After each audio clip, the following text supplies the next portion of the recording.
Good day, everyone. It is Saturday, the 19th of December. We are here today. I am Fonsui. We have Hateless and Hello. Lokival. Say hi. Woohoo! Hello. We're going to be. So these are all some well-known streamers who work with Abyss content pretty frequently, and we're going to be discussing the new update, Depths of the Abyss, that was just released very recently and is currently still being tweaked.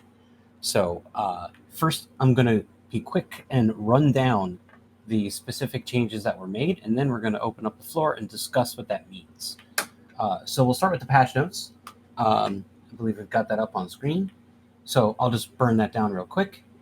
New Tranquil Tier 0 Abyssal Dead Space is now available to provide an easier introduction to Abyssal Dead Space, whether you're a new player or an experienced player looking to try out an Abyssal Dead Space for the first time. Tranquil runs are a great way to learn the mechanics of Abyssal Dead Space in a low-pressure environment that can be completed by very inexpensive ships.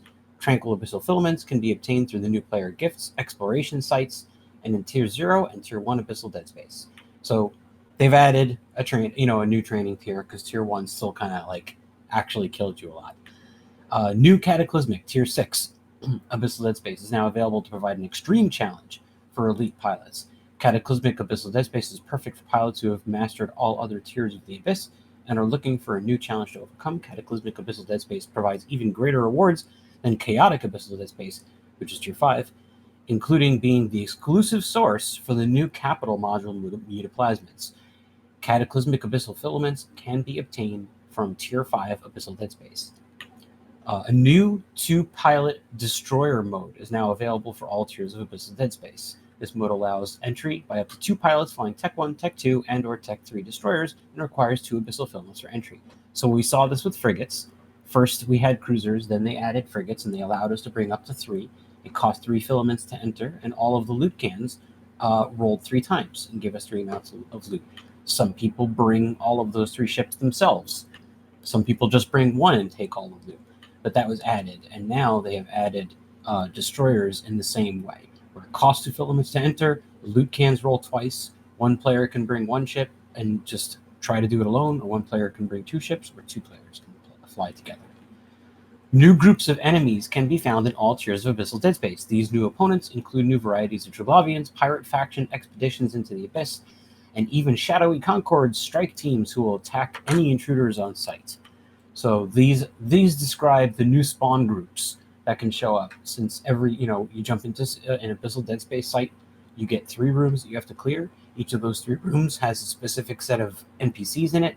That list was fixed, and there was a certain amount of variation that was allowed. They have now added entire new ones that we're going to go through. A new environmental cloud can be found within Abyssal Dead Space, the Tachyon Cloud. This cloud dramatically improves the velocity and maneuverability of ships within its area of effect. But beware the dangers of unexpected high speeds if your ships leave the cloud pointed in the wrong direction. So these clouds have been affectionately termed yeet clouds, and they are killing people left and right who aren't careful. They make you go extremely fast, and they add agility so you can still maneuver. But as soon as you're out of the cloud, you can very easily die. Modules. New Abyssal Mutaplasmids have been introduced for capital-sized versions of the following modules: Warp Scramblers, Warp Disruptors, Afterburners, Micro-Raptors, Local Shield Repairs, Local Shield Boosters, Neutralizers, Nosferatu, and Siege modules. So those are the main changes. Obviously, we can also see below that the building materials, crystal and isogen 10 and 0 point condensate, and the Triglavian survey databases, which are the ISK tokens, have all been reduced in size, so they're easier to carry. So these are the major changes. So I'll pass it off now that I've talked so much to Hateless and Loki. Do any one of you want to go first and talk about your experience so far with testing the content and running it on live? I volunteer Hateless as tribute. You volunteer me as tribute. Is my voice working? Yes, it is. Okay. Yeah, you're coming in. Okay. I think that the Gila is king now, and it's just goes haha burr. Let's do this. The Hawks have been fun to play with, but until we figure out a way to deal with the Angel Room in a reasonable way, they're not really a reasonable solution, and it seems like the Gila just kind of fits into Tier 6 really well, and with the new rooms, It's not that they can't be done. It's that we haven't found the solution to them yet that also fits the broad diversity that what the rooms have now. And the Gila just kind of fits into it so well that it is superior to everything else at the moment. So the Gila is an interesting. The Gila is a whole show in and of itself. But I'll just clarify for I'll kind of sum up that ship and what it means for anybody who isn't already aware. The Gila is a ship that uses primarily medium drones, heavily bonused in hit points and damage, and secondarily uses rapid light missile launchers. This neither of these weapon systems require any application assistance. They apply to everything very easily. And the Gila has a resist bonus. And the Gila has 6 mid slots. And when you put all these things together, the fact that, drones don't get affected by most E-War because they go on the ship and not the drone. The drones have extreme range, but they still have, very high damage. The fact that the Gila doesn't need any help with application and it has so many mid slots makes it kind of just the perfect all-around ship for this particular content. Even this ship still has trouble in tier 6, specifically with firestorms and gammas, which I believe have an issue that I'll get to after I hear Loki's initial impressions. So I've taken my Nurgles in, and my Nurgles, they can get a little close to time on them, but they've been actually doing really well for the most part. Why don't you introduce people to your Nurgles and tell them what you've done with them so far? Oh, dear God. Give me 1 second here. The Nurgles are amazing. I tried to do something similar with Retributions, and after the Resistance nerf, that got shot in the foot. But the way they work is pretty great. This is just from observation. I haven't flown myself. But basically, they have drones and they have their spool up and a lot of damage. So they clear small targets really quick with the drones and the guns. They have each one carries its own remote rep, which means that you got 2 remote reps and a local rep on a ship that's taking damage. They have an extreme amount of tanking ability and a really high natural resist, making them fit really well. But Lokival is the expert at flying these because it does take a little bit of if you're going to do multiple pilots, it takes a lot of vocal coordination, or if you're in one head, you have to understand what is going on in the room and understand where the damage is. Lokival, you know more than me, but they also, going into firestorms, even though they end up having to do a lot more damage to get through the rooms, especially when you start hitting Leshiks and the like, they also get a 50% armor bonus, which gives them an essentially free buffer tank, which helps immensely. They are running into some minor issues so far in the new tier 6. I still have to play them more, of course. But again, I think once we actually find a solution to a lot of the things, Kiki Morris, then it should improve quite a bit. Because we're still at the point where we have to learn what the spawns are, what to watch out for, and how to counter them. Like, you didn't go into the Abyss against a Charybdis and be like, oh, okay, I immediately go for the Charybdis every time, unless someone told you to, or unless they killed you. That. Yeah. So, until it's killed you. Once it's killed you, then you're like, maybe I need to be closer to that one. So Loki has been triple boxing these Nurgles, flying 3 of them himself, each with 1 local rep and 1 remote rep, in tier 5 firestorms for quite some time now, rather successfully. And an important point to note is the price. So if you look at the fitting on screen, which Loki also linked in chat, you can see it's comfortably under $1 billion ISK. It's under 800 million ISK. These things can die. It's okay.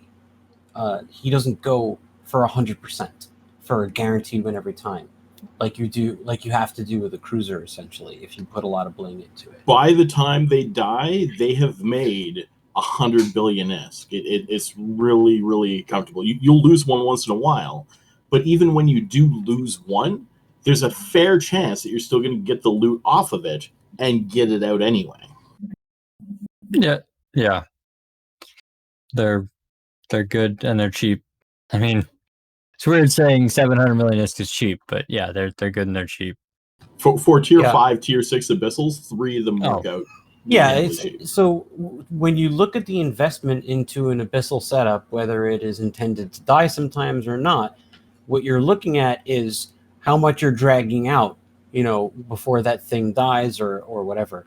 Like, if it never dies, then pretty much any investment is worthwhile. And if it dies sometimes but brings out just tons and tons and tons of loot, then it's okay. Yep. It's the return on investment and risk versus reward.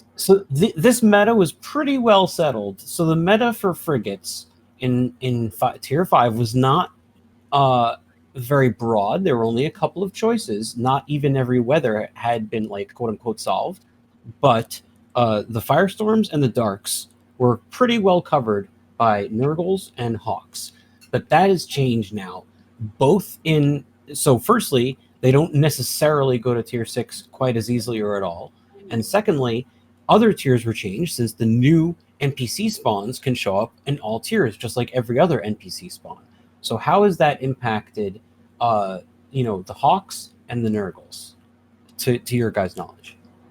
The Hawks really kind of wreck everything, except they get wrecked by angels. So the angels just hard shut them down, and they don't have any issues with the other ones. They haven't had any issues. I haven't flown the Hawks in the new ones yet. They haven't run into any issues with the Edencom, which isn't affected by the negative to the darks. No, they don't have problems with anything. They obliterate every single room except for angels, and then you go in an angel room, and they get between the webs and the newts and everything being faster than the Hawks. They have no answer to deal with the angels at all. They just die. I've tried to go in like 3 times on the test server, and they just instantly get gibbed. The Jackdaws were doing fantastic, but they were having issues with the Edencom room. But I still needed more practice at that one, and I think it was the Angel room I ran into issues with as well. Yeah, it just they have enough application to be able to track the Hawks, and the Hawks' big survival thing is that they're signature tanked. It's actually better, or at least before the patch, it was better to put Halo implants on rather than crystals to keep them alive, because the reduced 5 points in signature radius had a bigger impact on their survivability than the extra 30% of shield boost. They're just surprisingly good at signature tanking, and that's what they did. So the Hawks we've found, so a lot of people will triple box Hawks in dark sites because dark sites give you free tank. Dark sites penalize all of the turrets. Hawks don't use them, the NPCs do primarily. Almost all of the NPCs in Abyss primary damage is turrets. And you move faster, and the enemies kind of don't.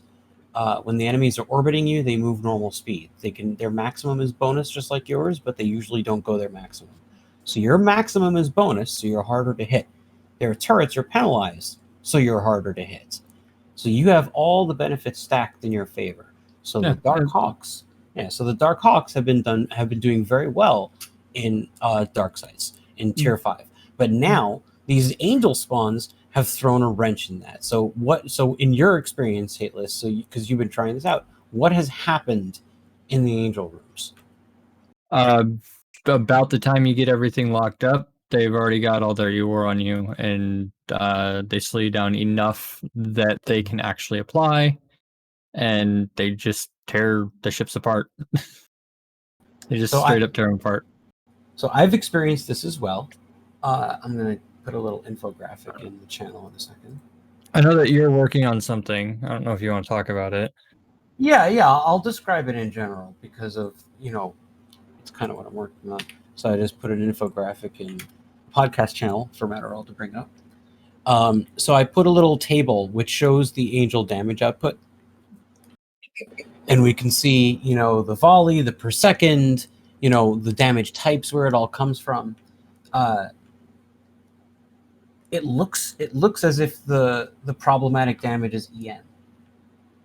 And it's when the Cinnaball, because the Cinnaballs and the elite Cinnaballs are still able to hit you, especially when you're slowed down, even if you're a frigate. And they're heavy on the EM damage.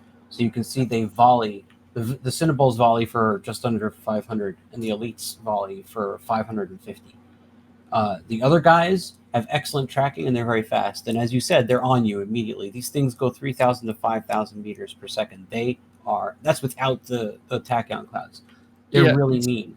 So I did have the idea to choose them and to try, and instead of fighting on their terms, but rather to turn around and fly outside of the abyss and tank the out of bounds damage instead of trying to tank them and getting out of their range. They're so fast that they can catch you before you can turn around and get out of the field. That's how fast they are. They're incredibly fast and incredibly dangerous. So we've gotten into a little bit of detail, getting people a taste of some of the troubles, but I do want to run down these things for them. So I put some other images in the channel from Adderall the show. I put like pictures of the three of the new sets of NPCs. So we've been talking about the angels. Angels have never been seen in Abyss. That's one of the new rooms. Another one of the new rooms is Sancha. Sancha's been talked about with regard to the Abyss forever and a day, but we haven't seen them until now. So it's another one of the rooms. And the third one that was added that's brand new is the Concord Disparu Troop, which consists of the Concord ship the Pacifier, and the Enforcer, and the Marshal, and the Upwell ships, the three new, the Skybreaker, the Stormbringer, and the Thunderchild. Those are the three entirely new rooms. The other new rooms that we're going to see involve Triglavian ships that we haven't seen before. They've now added Rodivas and Kikimoras and Drekavacs because those were released after Abysswise. So now we will have rooms with Kikis in them spread out. Rooms that we've seen before will now have Kikimoras in them. There's a brand new Drekavac room. And Rodivas will also appear in other rooms that we've seen before. So these are the new kinds of challenges that we're going to see. And we're kind of figuring out the Abyss meta all over again. These NPCs have very different behaviors to the ones that we've seen before. For instance, the Disparu Troop room, the Concord room, 100% of the damage in that room is explosions, missile explosions, not turrets, because you have the Concord ships, which will fire thermal or explosive missiles at you, depending on the ship. And you have the Upwell ships, which will fire Vortons at you, which use explosions as well, and they do EM and kinetic. So they hit everything. They hit all the Omni damage, and it's all explosions. So that room is a don't slow down room. So so we have on screen now pictures of all the new rats with all their new names, except for the Triglavians, because we kind of already met those. It's like Speed, but in EVE Online, if you slow down, you die. Yeah. Yeah. No, that room is just so. In all the other rooms, you have to worry about transversal and tracking and all these things. In this room, you just have to go fast. Yeah, you just have to go fast and kind of slowly turn instead of making sharp, sudden turns, which I think a lot of people do and don't understand velocity in that equation. I personally have not had a single issue with this room, and I find that room every time I get it to be a relief, as everything in that room is made of glass and it dies before in the blink of an eye, and it saves a lot of time. So I actually appreciate getting that room from a time perspective, but it is a don't slow down, keep on moving, don't, like, as long as you don't slow down, you'll be fine. Yeah, so beating these rooms depends on learning their attributes, learning the things you're going to find. So it's important to note that all of the Concord NPCs have 30% resist in everything. All damage types, shield, armor, and hull, which means that if you shoot into the resist hole from the site weather penalty, because most Abyss sites will penalize a specific damage type, if you shoot into that resist hole that's created by that penalty, you're shooting into 0% resist, and these ships are paper. And you have to know how to leverage that. A 50% penalty even and in 30% dark, is 15% left. Even in dark, it's not a big difference. Like, you're still shooting at something that's relatively weak and does not have a lot of resists, where a lot of them can end up with like 70% resists. Hateless brought something up, and I actually want to do this math for everyone right now, just so that they know. So the resist penalties in Abyss are actually damage bonuses, not resist penalties. It's calculated based on the damage that is done. So when you have an NPC that has 30% resist, and then there is let's call it a 50% penalty on your resistance. Yeah. So that means that you take. So what that means is you take the damage that is actually dealt. So if you have a 30% resistance, that means you're taking 70% damage. So if you take that 70% and you add a 50% penalty to that, then that means that you take your 0.7 and you multiply it by 1.5. And what you're left with is 1.05 or 105% damage, which is impossible because that means bonus. So it just drops. That means your resist will drop to 0. No, Yeah, I yeah, disagree. yeah. I know, Is it- I know. Just if trust you me hit on this. controller, We'll go over the math later. It's a 50% penalty. So you have 30% resist. You take that 50% penalty, it turns to 15. No, so the penalty works on the damage that you take, not the damage you resist. It grows it by 50%. It doesn't shrink your resist by 50%. This is a commonly held misbelief. Well, I'm going to In any throw case- myself into Abyss with a low resist Yeah. percentage and check this. Yeah, I'm you'll testing see. this right now. Yeah, you'll see. Okay. In any case, so those ships have very low resist. The important point is that you need to know these rats in order to beat them. So Loki, you have been working on your Nurgles. What has been taking them out so far, and what do you think needs to be done in order? Like, are they going to work in tier 6? Are you meeting the 6-minute 40-second rule, etc.? So for the most part, I am hitting the 6-minute 40-second rule. It's still a fair bit of learning because there's just so many different rooms now, and a lot of the time, even though there are new rooms, it almost seems like the frequency of the older rooms is more likely that you'll end up in an original room as opposed to a new one. The one I ran into that was absolutely terrible, but mistakes were made because it's still, again, learning, was I ended up in a room with a whole lot of Kikimoras, which I'm not sure I'm going to be able to get past, but that might be a matter of using drones as distractions, which could help me take out a few of them and get through that. But it's something that's going to be a time thing to see. But I'd say the Kikis was probably one of the hardest I've hit yet, because there were 6 ghosting, and Nurgles just don't have a lot of range. So do you think you're going to be able to work? I think I'll be able to work it. It's there's a lot of things that I haven't done yet, like tweaking. So tier 6, you're not expecting to use the exact same tier 5 fit, or at least I'm not expecting to use the same tier 5 fit.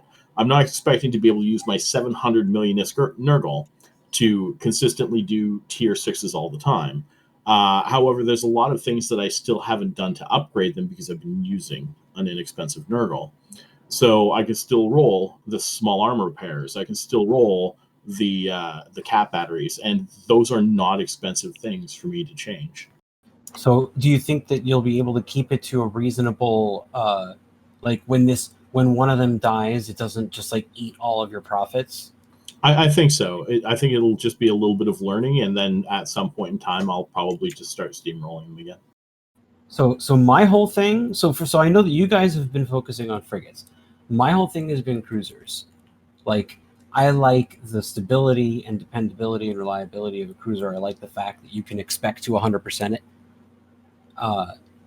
You know, if you do it right, if you're prepared and you know the content and you can pilot even remotely well, like you don't have to be a very fancy pilot, but you know everything, you bring the right ship, then a cruiser will bring it home every single time. And I really like that. So I've developed this logic that I call the 6-minute, which I referenced a little bit ago. And that rule is how I determine if a ship is worth investing in. Because if you're going to throw a whole bunch of ISK into a ship, you want to know that it's not going to die. Not just that it's going to pay for itself first. Like, if you're just trying to have fun and you want to break even, then you spend 3 billion and then you make 3 billion, and then the ship can die and you've broken even, and that's okay. But your profit was 0. So if you're trying to make profit, you want that ship to really never, ever, ever die, especially if you're going to invest in it, so it doesn't set you back from losing it. I have managed to get that, to that level with tier 5. Tier 6 concerns me, and I'm not sure that it's currently doable as is. The Abyss was designed based on cruisers in a 5-tier system. So when it was balanced, the developers who balanced it said, this is the hardest and this is the ship. So we're gonna put and this is the timer. So we're going to give you the most that you can possibly handle based on the available modules and fittings and everything in the game and skills and all that stuff. We're going to turn it all the way up so that it's only completable if you go all the way. And it'll take you the full timer in the worst case scenarios. Not every time will it be that hard, but sometimes it will be. So if you divide the time, so you recognize that all 3 rooms can be the same spawn each time. You recognize that there's a limited number of spawns that you can get. And then you split the timer in 3 and say, I have to be able to clear each room, each type of room that could potentially show up in 1/3 of the timer, which is 6 minutes and 40 seconds. I have to be able to gate in and gate out of that room in 6:40, or that room rolled 3 times in a row could kill me. So because Abyss was designed with a number of NPCs for tier 5 that would take at most that 6 minutes and 40 seconds, adding more kind of breaks it, especially in Firestorm and Gamma, where you get an extra 50% hit points for armor and shield on the NPCs that you have to and those Drekovics already have a lot of health. So the Drex are actually that is a very important point that you make, and that brings up another subject that I wanted to discuss, which was, so this Drex started out initially on the test server with 12,000 armor hit points, and they started out full as opposed to starting out damaged like other Triglavians.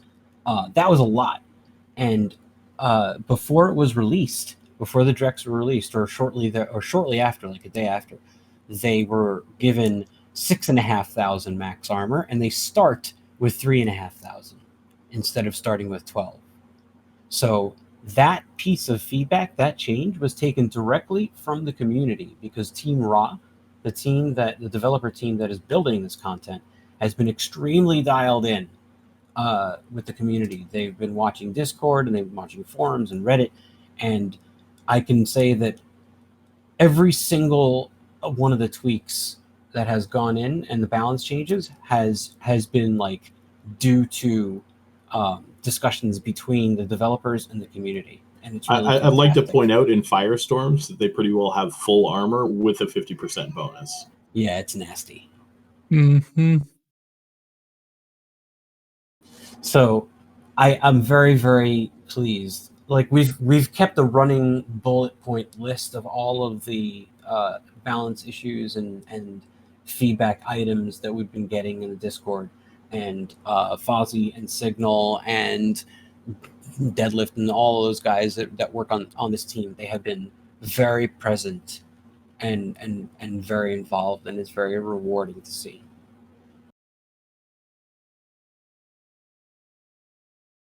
So there's question, 2 questions in chat that we may as well address. One says, do you use web drones with Firestorm? And the other says, what's the cheapest tier 6 ship healer? Sacrilege. So number one, web drones are generally kind of a YOLO deal. That's kind of a personal choice. And the cheapest, asking what the cheapest ship is for tier 6 is the wrong question. It really is. I completely agree with that. You should not be even throwing the word cheap and tier 6 together at any point in time.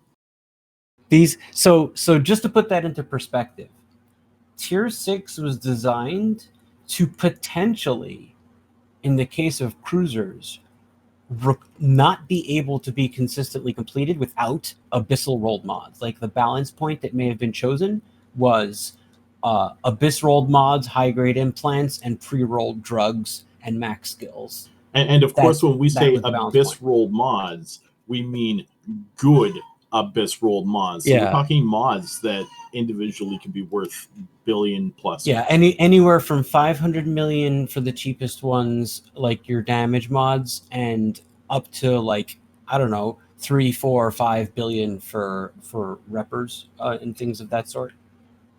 I mean, I think the cheapest thing would be Gila. It just fits.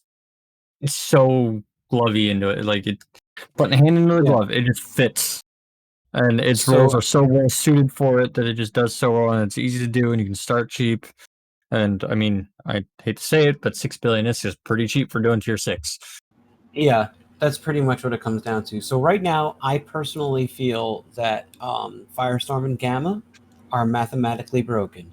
I feel that there are rooms that break the 6 minute 40-second rule, and I think that that is because of the extra 50% HP. Do Abyss you know wasn't what I haven't seen designed yet, to, Fonsui? What? Since the patch, I haven't seen 3 of the same room. It's well that I mean that wasn't changed. It's like you can still get it. Yeah, I haven't seen It's it. possible, There's a but much the more diverse. likelihood is significantly reduced because now it's There's more randomized rooms. Yeah. a much Yeah. bigger pool of rooms. Yeah, there's more. That's true. So the reason, so I want to be clear about what I mean about Tier 5 Firestorm and Gamma being broken. A Tier 6 rather, not Tier 5. Again, Abyss was designed to throw a certain amount of you have to clear a certain amount of hit points from a room to proceed. So the DPS check rooms, the rooms that see if you have the raw damage output to proceed, those ones just have you sit there and wail on one thing, and it's just a giant brick. So which those room is the brickiest of the bricks? Well, so we'll get to that. I'm gonna give that specific. I am gonna give that specific example with the numbers. So when you get these brick rooms, you just have to wail on them and hope that it takes less than 6 minutes and 40 seconds to kill it and get out to the next room. And the brickiest room that there is the sleeper room with the battleships, with the Lucid Deep Watchers. So in Tier 6, that room, and also in Tier 6, the resist penalty, just like in Tier 5 and Tier 4, every room gets a resist penalty, and it rolls, and it's a chance to be 50% and 70%. So if you roll a 50% penalty room, which means that penalty applies to you, so you take less damage, but the NPCs also get a smaller penalty, so they take less damage and they take longer to kill. So if you get a 50% room in a Firestorm, and it's the Lucid Deep Watchers, these guys always spawn with a few support ships, a few frigates, maybe some cruisers, and if you ignore those, and you ignore the time it takes to fly to them, and you ignore the time it takes to get, once you kill them, to the gate, and you ignore the fact that the Lucid Deep Watchers repair themselves and repair their friends, then just their hit points alone is about 400,000 hit points, effective hit points with the resists. And it would take anywhere from 1,000 to 1,500 raw DPS to clear that in time. That is a mathematically broken room. So as far as I'm concerned, Tier 6 needs not 6 minutes 40 per room for a total of 20, but 8 minutes 20 per room for a total of 25. And the penalty... That's in Firestorms, correct? That's specifically in Firestorms, though. Why? So what I described was in Firestorms. Gammas have a similar issue, and the other non-Gamma, non-Firestorm Tier 6 sites are simply too much. They you can still beat them, but they're harder than they ought to be, and I think that the difficulty should be increased in a different way. Basically, the Tier 6 timer needs to be 1:40 longer per room. So not 6:40, but 8:20. And Perfect the faction well, takes 5 minutes and 40 seconds to clear that. we'll get to the... Okay. So 926 DPS doesn't do it, unfortunately. But yeah, so the two things is 25-minute timer, and secondly, the penalty should not be rolled between 50 or 70. It should always be a 70% penalty. That both makes it harder to tank, which is deserving, and makes it practical to kill. So, thoughts, folks? Maybe if they made it so Lucid Deep Watchers guarantee 70%. It should just be 70% across the board. I mean, it almost makes a little more sense that some Tier 6 would always be that 70% in a way. Yeah. I mean, that or make it so the scaling from Tier 1 to 5 is the first tier gets a single Deep Watcher. The second tier gets a Deep Watcher with support, and then the third tier, or Tier 3 Abyss, gets 2 Deep Watchers with no support. Tier 4 gets 2 Deep Watchers with support, and Tier 5 gets 3 Deep Watchers without support. Tier 6 should just add support. I don't think that it should have the 4th Deep Watcher in there. Yeah, the And fourth that's departure is my just opinion. crazy. It's out of line with the progression of everything else. Every other progression line as you go through the tiers and what can spawn and what's max in each room is predictable. That is not in line with everything else. They're just, oh, well, we'll just throw a fourth Deep Watcher in here. Ta-da, it's harder. I don't think it was thought through very well. Yeah, so what we're describing now is the way that the difficulty is increased per tier. So an interesting facet of Abyssal Dead Space is that the NPCs that you meet on tier 0 are the same NPCs that you meet on tier 6. They don't change. They just have more friends. The site, so the penalty There are increases exceptions. when you get stronger. The two exceptions to this rule are the rogue drone battleship, the Sharon. Overmind, and Charybdis Tyrannos, who flies the Drifter battleship. So Charybdis gets an upgrade every tier, and the rogue drone Overmind gets an upgrade every tier because there's only one ship. They're not adding more. So to make them tougher, they had to upgrade them. All the other rats just get friends.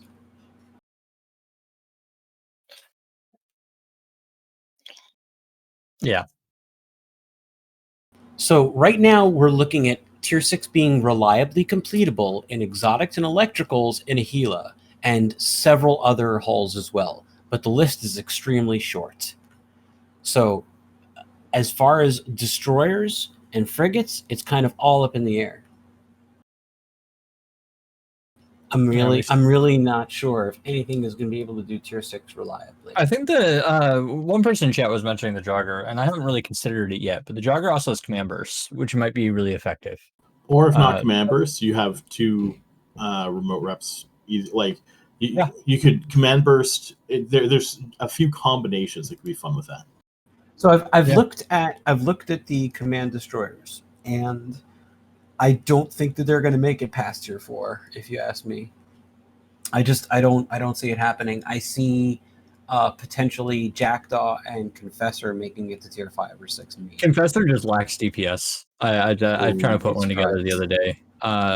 They only makes like 500-600 DPS. You're better going off in 3 retributions, and the retributions have already been kind of nixed. Right. Well, it's not just a matter of better or worse. It's like, does it work? And I think it has. I think it has potential to work. I think you can it get a doesn't have the Confessor up over 400. I don't think it has the DPS on the tank. You can get the DPS on the tank, but you can't get the DPS on the tank. It's kind of like the Vagabond and Gammas that we were discussing this morning. Yeah, that remains to be so. what I've done.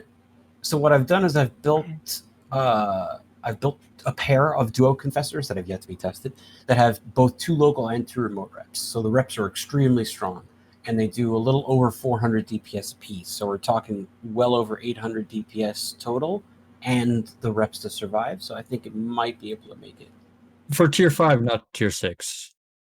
That's kind of where maybe. I'm very cagey about tier 6. I'm very cagey about tier 6. So Uncle Thelzar asked in chat, has anyone done 1 Logi 2 DPS for the triple? The answer is yes. I don't know how reliable it is, but I know that there are 2 retribution. There's 2 retri bricks. Yeah, people ran 2 retri bricks with a Deacon.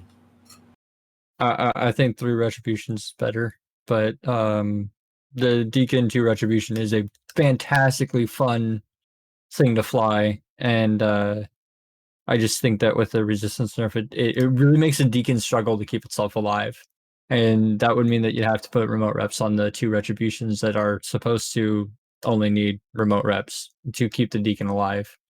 I can see it working, and then they also start to run into the DPS kind of ceiling problem, where you get some heavy rooms, they struggle in the DPS department. Because 2 of them only does 800, it's like 450 DPS with max skills and implants and all that. Kind of run into a ceiling of DPS. I did want to get into the Hawk department a little bit. Hawks are silly. That's all I'm saying. So what we've had until now is there have been 2 different flavors of Abyss Hawk. So there's the AB Brawler, right? And the AB Brawler in Dark Sites goes pretty fast. Obviously, it doesn't zoom because it's Afterburner, not Micro Warp Drive. So it still takes some damage, but it doesn't take a whole lot because of the Dark Free tank.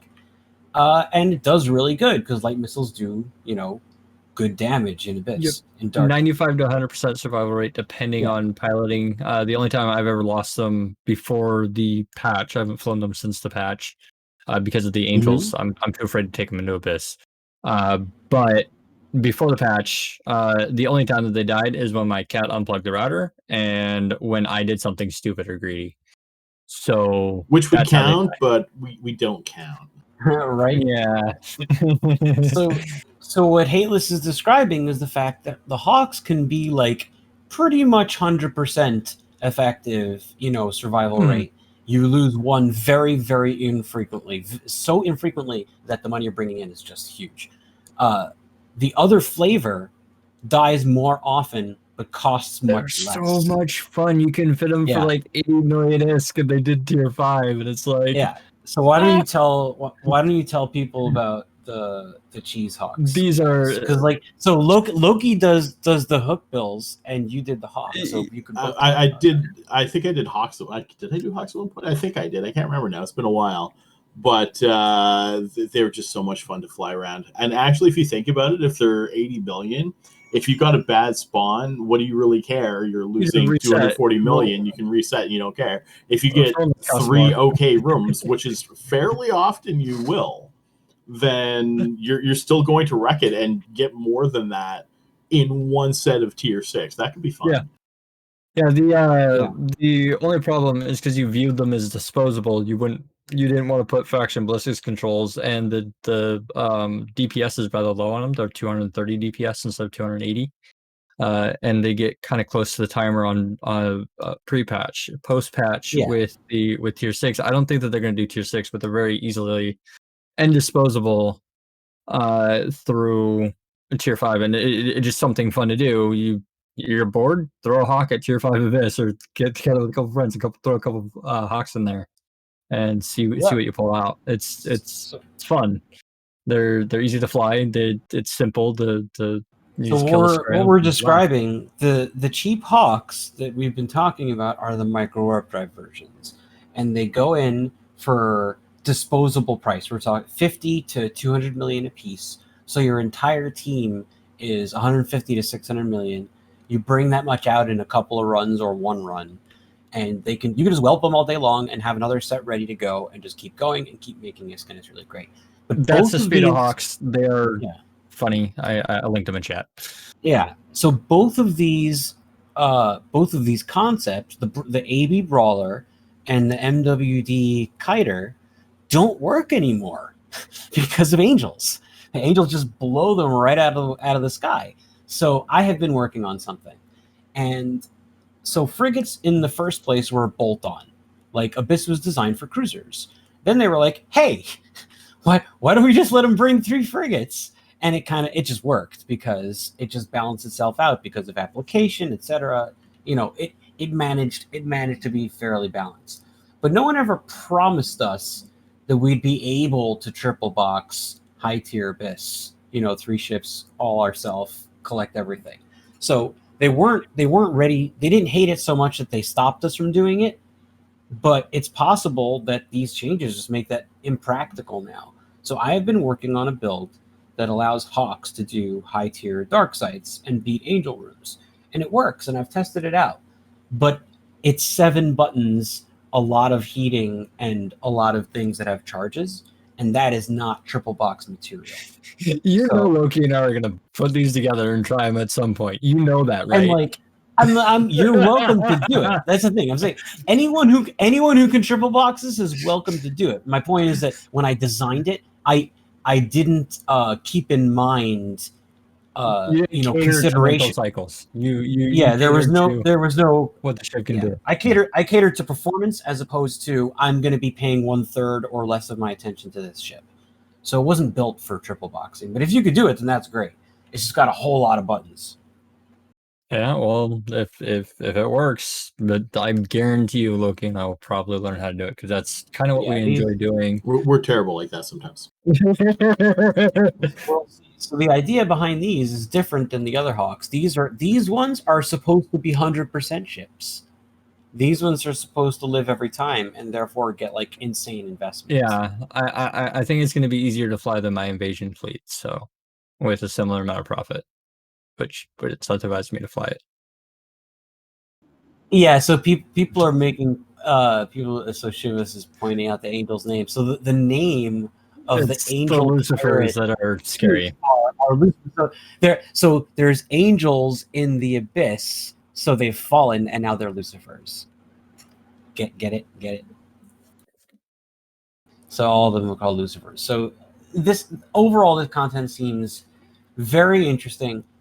People are like, oh well, destroyers are not going to be able to clear this or that, and now frigates can't do this. But I don't think that they're making sure that everything can be cleared with everything at the highest level. I don't think that that's part of the consideration. I think it's like, maybe they'll figure out something that clears this on tier 6. Maybe they won't, and that's okay.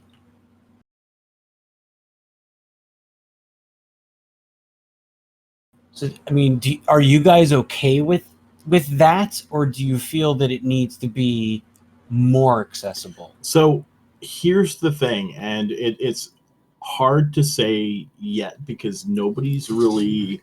Yeah, I'm not sure how many people are going in because I think people are scared and they should be. The capital mutaplasmids really aren't showing up yet, or at least the unstables aren't. So it's possible that those unstables, especially if I can get away with doing like 2.5 billion for my 3 Nurgles, even if I don't manage to get through 100% all of the time, those might easily tip it into being worth doing if I can run 15 sites and get 2 unstable capital modules that Cap pilots would love to throw on supers. Oh yeah. The profit of these capital mutas is unknown right now, but like I get the feeling but they're the through mutas the nose. For non-capital when they originally came out, the Yeah. unstables were worth yeah. $1 billion easy for any of the reasonably good. The unstable web was like 500 to $1 billion for months. And even the plates and the firestorms, the large plate, that's still worth a decent chunk now. And it took a long time for that to drop under 400 million. Yeah, those are going to be worth a lot. And I think that it'll be worth risking expensive ships to go get them.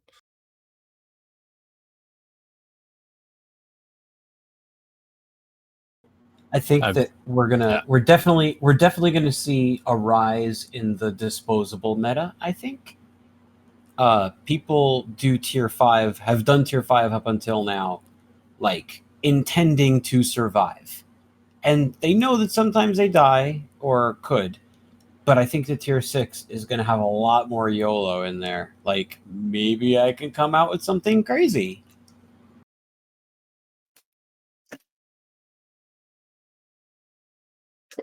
Yeah, we'll see. Also, it hasn't been out long. I'm sure a solution will be found. That's the thing. We haven't given people a chance to rise up to the occasion yet, as the content has only been out for a week.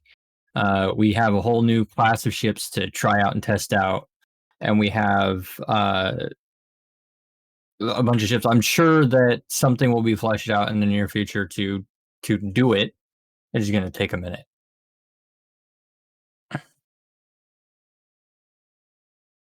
So Shivas in chat asked a good question. He said, do you agree that a lot of ships can handle tier 6 tank? The problem is dishing DPS while tanking that. And that's I think that you can fit enough tank on almost anything to survive Abyss. It's can you fit tank and DPS? Yep. That is the question. So this kind of dovetails into a good little subject that I wanted to get to, which is the dominance of drones. Like everyone, talks about how much they hate the fact that the Gila is just so dominant, and it's true. The Gila is dominant. The reason is drones, and we discussed why the Gila is. It's the resist bonus, the 6 mids, the no need for application, no need to be pretty much anywhere in the room. Then you have launchers, and launchers are a little bit more demanding than drones, but still, they're kind of like suicide drones. Missiles are suicide drones. So you have that kind of freedom. And then you have turrets, and turrets are the hardest to handle. They require the most player ability, and Abyss is the most punishing to that. There's a lot of weapon disrupts that we're just going to make you miss. webs that'll slow you down and keep you out of range, etc. So turrets are very, very, very highly punished in Abyss, and hopefully we'll see changes in the future that will welcome turrets a little bit more. Yeah, especially with the new spawns, we got a little bit more range diversity in the NPCs. The Dracovics like to hang out a little bit further away, and the Kikamores don't exactly want to be up in your face either. They like to kind of hang out at the edge, and they're also one of the tankier NPCs, and they're not exactly slow. They're not fast, but they're not slow. So if you let them, they'll kind of get out of your range. So like trying to fly Deimos into them, which is a ship that makes a lot of DPS, it just doesn't make the DPS at 20-25 kilometers, which is what you need to be able to actually kill them. So that's kind of a difficult part with flying different ships and gunships. Lasers don't really seem to have the damage output. They have the tracking, they have the application. The damage output is somewhat lacking on the ships that you would want to bring with them. And then if we look at autocannons, fall off is great, but the unfortunate part is that they start losing DPS rather quickly. I don't think it's as fast as people think, but the range versatility is something that drones and missiles have that guns don't quite do the same. And Abyss just kind of caters to missiles a little bit better than guns. Yeah, so the turrets are a greater challenge, and one of the things that I like so much about Abyssal Dead Space is that it's the most configurable PvE challenge in the game. You can go in and you can set it all up so that you stomp it and make a lot of money, or you can go in and set it up that it stomps you and you make nothing. And anything in between. You could do it for fun with friends, you could do it for fun alone, you could do it for challenge, you could do it for profit. All sorts of configurable challenges. But it would be nice if turrets weren't so heavily punished, because the list of turret ships that can complete these sites is very, very, very short. Vagabond? Like, that's So where it ends? Well, so Right I now? believe that the Vagabond has a chance at gammas because of what we discussed earlier. But that's a whole other show. That's not for today. But Zealot and Deimos and Broadsword are my 3 turret picks at the moment. Zealot, Deimos, and Broadsword have the ability to do at least 1 weather each. Yeah, I think that the Deimos can do exotics, correct? Yes, Deimos I would bring to. So, assuming they fix firestorms, I would bring it to tier 6 firestorms. Do you think that the Ikatursa is going to fall back in the mix? Potentially, but I doubt it.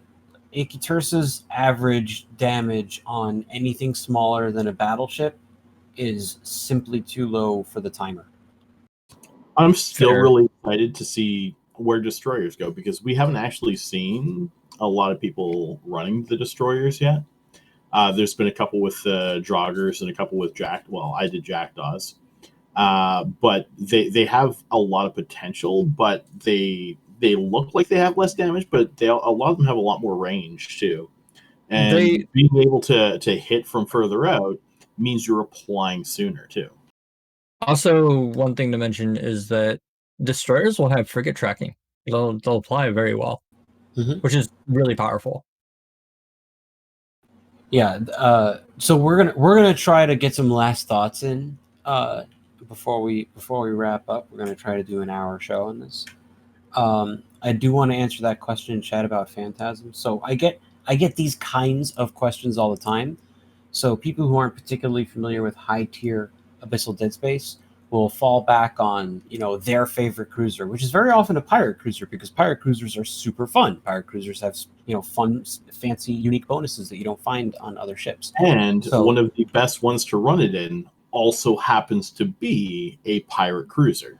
Right, exactly. And the Hateless of pirate cruiser. So people will ask about other ones. I'll ask about Phantasm, I'll ask about Orthrus. Sometimes I'll even get questions about Stratios, Cinnaball. What about the Vigilant? Nothing silly. Yeah, I'll get questions about Vigilant. So we're always asked, like, can these guys do this stuff? And the answer is tier 3, maybe 4, maybe tier 4, because the Tech 1 hulls have very, very weak capacitor and very, very, very weak resists. and the fitting room isn't so great either. So it's just they're between the tank that's required, the survivability that's required, the damage output that's required, and the application that's required, and the mobility that's required. There just isn't enough oomph in anything that's not Tech 2 to do Tier 6, except for the Gila, because it's just built for it.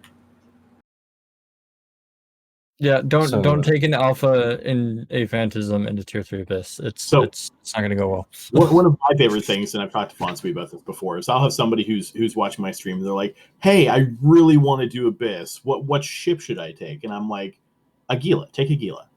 And they're like, "Oh no, everybody runs a Gila. I don't want to run a Gila. How about an armor ship?" It's like, okay, how about this with missiles? And they're like, I don't want to use missiles. It's like, okay, so you want to use an armor turret ship?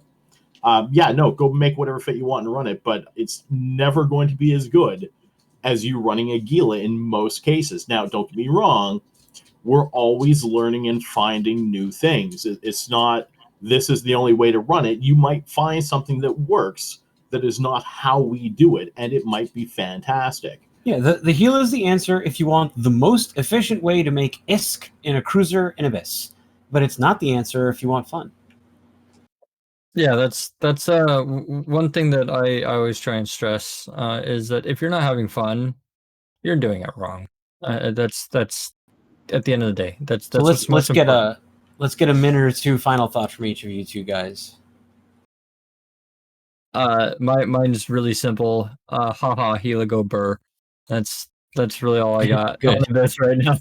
So, Fonsui's largely been saying that the Tier 6 is not going to be able to be done. Sorry, Tier 6 firestorms are not going to be able to be done reliably. Now, did you mean 100% or my reliability? I just have to double check on that right quick.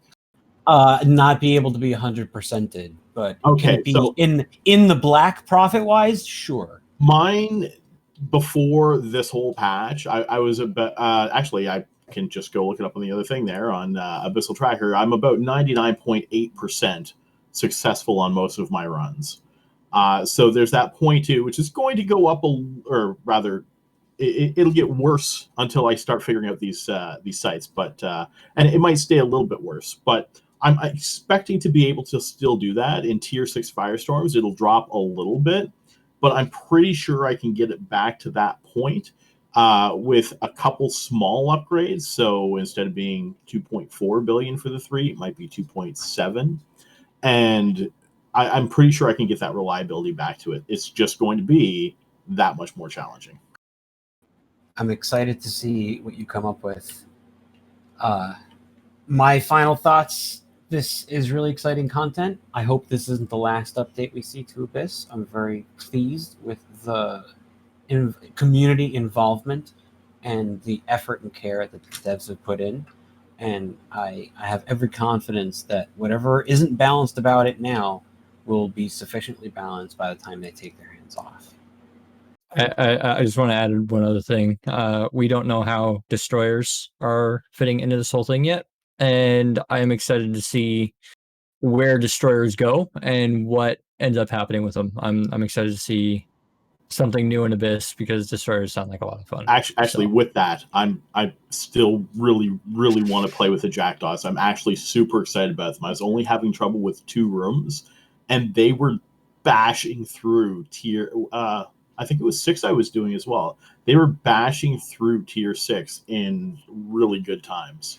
Because unlike the Hawks, even though they're quote unquote less DPS than the Hawks, they're actually pretty close to on par because they can hit the better resist holes and darks. Oh, that's true. They're not kinetic locked. Holy shit. Okay. And besides not being kinetic locked, if you're switching your ammo, it's a very quick switch from one to another. Yep, you got a 10-second reload time with regular missiles. That is, I completely forgot about that factor. That's a big deal. So I think if you guys want to hear more, obviously hang out in Talking Stations Discord, hang out in Abyssal Lurkers Discord, hang out in Hateless's Discord, and go bother Loki. He'll probably shoot at you and tell you to get off his lawn. Well, I am doing the Abyssal PvP this weekend, so So he's definitely going to shoot at you until you get off. Even better, I definitely went on Twitter earlier on in this, and I'm like, hey, CCP people, we've been seeing you guys in the Abyssal PvP. I would really love to see Dopamine Aurora and another one of you guys to go do tier 6 Abyssals.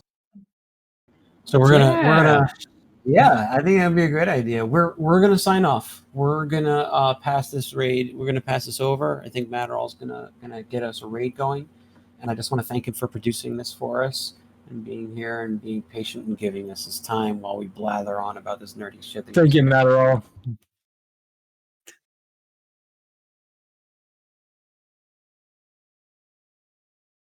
Hey, guys, everybody fly fun. Enjoy your time in EVE Online. Loot ships, it's okay as long as you replace them.